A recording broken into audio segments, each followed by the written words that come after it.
basically, things had gone very well on the trip. There had been really nothing out of the ordinary. The President had received a very good reception in Fort Worth. He came to Dallas. He had a very good reception at Love Field. The plan was, it had been published in the newspaper, what the motorcade route would be. He would take a parade route through downtown Dallas, and at a certain point, which was a railroad overpass just past what we now know to be the Texas School Book Depository, the motorcade was basically to end there. That is, the parade part of it would end there. The motorcade would pick up speed and go to the Trade Mart, some distance from there, where President Kennedy was to make his central speech in Dallas. And we had set up, at CBS, we'd set up along the parade route a few places where, because we were dealing with film, not videotape, where the people who were in the White House press corps contingent, photographer, correspondent, White House correspondent, but the photographer who was on a truck bed sort of thing to film the motorcade, put people at pre-designated places where he could drop the film in a yellow shipping bag, which has CBS News on the side of it. They're old grapefruit bags. We still use them. And, quickly, the grapefruit bag, the person at the designated spot, throw the grapefruit bag off to that person, and designated that person could run it back to KRLD where I was, and we would begin assembling the piece for that day's broadcast. I was not to do the piece. The White House correspondent would probably do the piece. But we had set up these drop points for the film along the way, and everything was going really well. And from the beginning, we did not have a drop point at where the overpass was. President's motorcade was take a left in front of the School Book Depository, go down a little bit underneath the railroad underpass, and things were going very well. And quite frankly, I kind of wanted to see what's going on, and I said, well, I'll go to that overpass. Well, we hadn't pre-designated it as a place for a drop. The motorcade was going to be slow right there. I thought, well, if they have any film at that point, I can kind of wave the cameraman. I leave here KRLD and go to just beyond the overpass, which is where that'd be the last slow point the motorcade was going. And I was there. I didn't hear any shots. I didn't know that anything had gone wrong.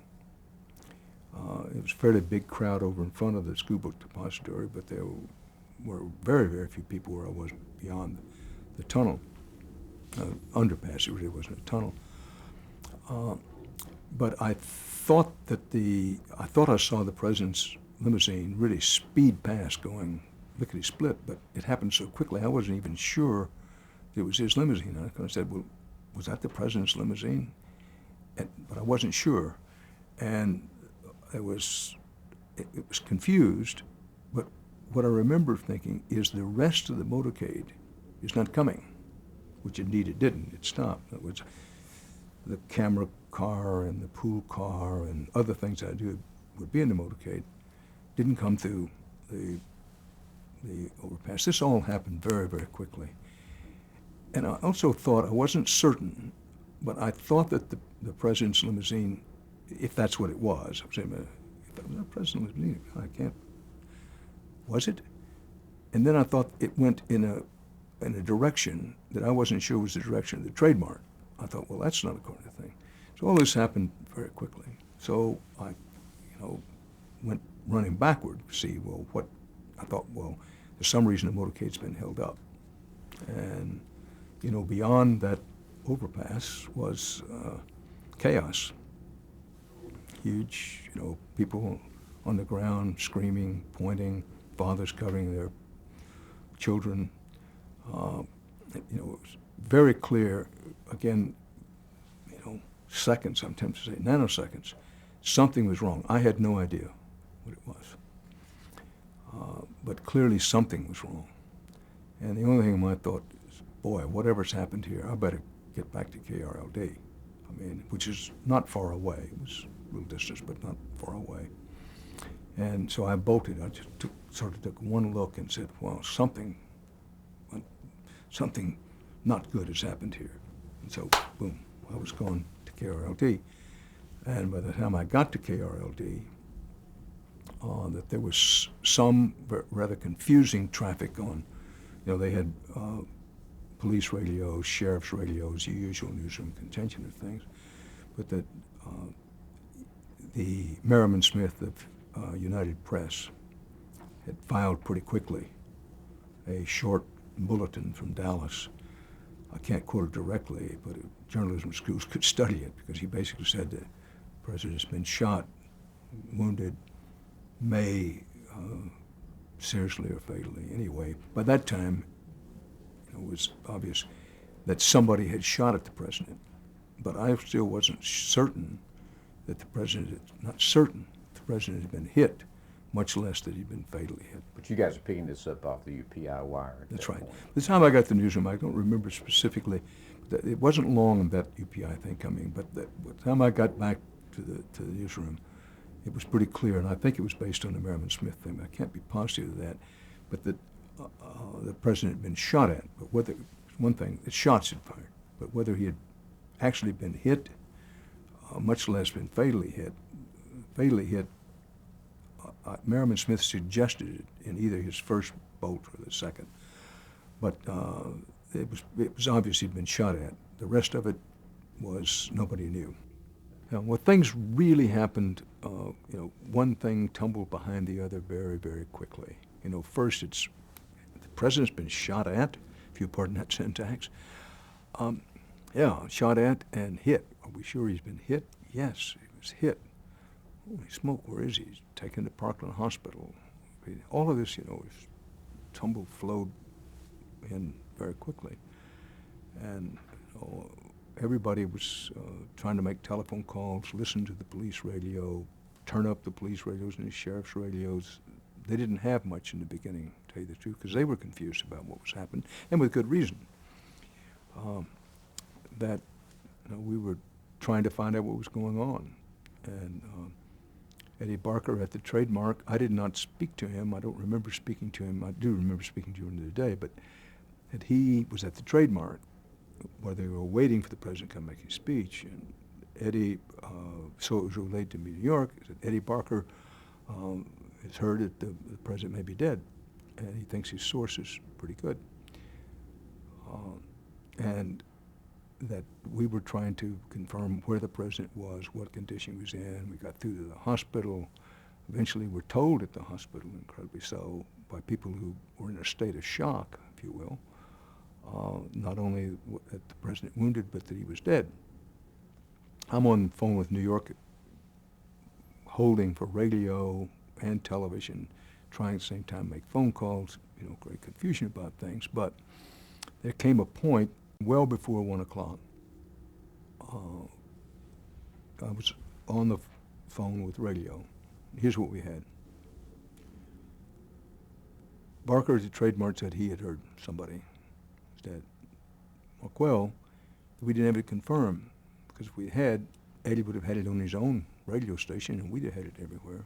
But Walter Cronkite had passed that along. Eddie Barker heard,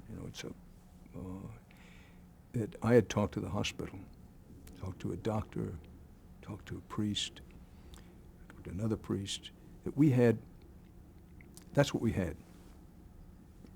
We had people at the Trademark who, I know now who it was, but and Eddie knows who it was. I think he's spoken to it, but it was not just a passerby, somebody connected high with the hospital. It passed along to him. He thought the president was dead. We talked to people at the hospital and said the president was dead. I was a doctor, two priests. So I'd covered the police beat in Houston for a long time. And I said to myself, if I'm working the police beat in Houston, what we got here is a dead man. But this is the president of the United States. So in talking to radio in New York, I think it was the late Mark Dank, I was going through this. And I said, I think what we have here is a dead man. I think the president is dead. And he said, well, what do you got? And I ticked off what we had. He turned to somebody, I can't remember who it was. I think it may have been Dallas Townsend, who was a well-known CBS radio correspondent by that time. And the next thing I know, Townsend, and I'm pretty sure it was Dallas Townsend, they were announcing that the president was dead, and they played the Star-Spangled Banner. This is on the radio. This is on the radio. The situation in New York, as I understand it, pretty sure I'm right about this, that while radio and television were close by, that they were not cheek by jowl.